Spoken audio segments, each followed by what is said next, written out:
Hi guys, I'm a Forester here. This is the third in a series of videos that I'm making from these personal notes that I found in my father-in-law's belongings. The first video was about him enlisting in the Marines after the attack on Pearl Harbor. The second and third videos are about his time at Parris Island. One morning after breakfast and after the sun was shining, we had to fall out, or get out of the barracks, for personal inspection.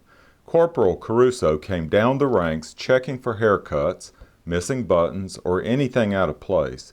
When he got to me, he stared into my eyes, walked around me, came back in front, and was acting as if he was looking up my nose. He straightened up and then said, "Did you shave this morning?"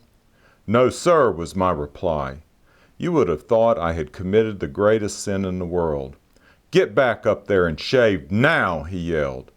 I did, and that was the first time I had ever shaved.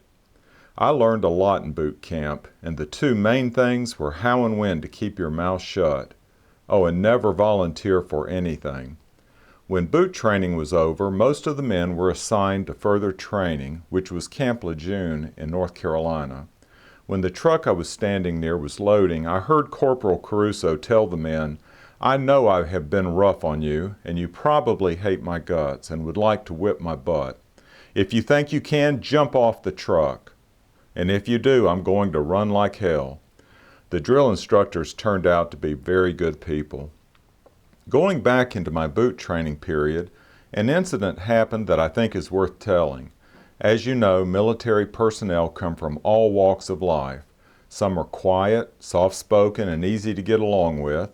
And then some are know-it-alls, can't tell them anything and don't know when to keep their mouth shut. We had some of that kind in our platoon. There was this Yankee boy that knew it all and didn't know when to keep his mouth shut. Right across the squad room from this Yankee boy was a man from the hill country of Tennessee. I'm sure he was from the hill country because I think one leg was shorter than the other from walking around the mountains.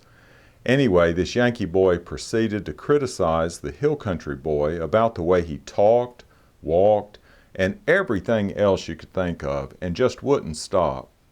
The hill country boy took as much as he could stand, but without a word he got up, walked over to the Yankee boy and hit him one time, and he hit the floor. The drill instructor heard the commotion, came running into the squad room, hoping to find out what had happened. When he asked the question, "What happened?" no one answered. Then the drill instructor asked each boot what had happened. By the way, the Yankee boy's nose was bleeding pretty good now. Each boot gave practically the same answer. He fell over the footlocker, he tripped over the footlocker, or he stumbled over the footlocker. Then the drill instructor went to the Yankee boy and asked what happened, and his answer was that he fell over the footlocker. The drill instructor turned to walk out, and on the way out he turned and said, "All of you lied." I think the Yankee boy learned his lesson that day.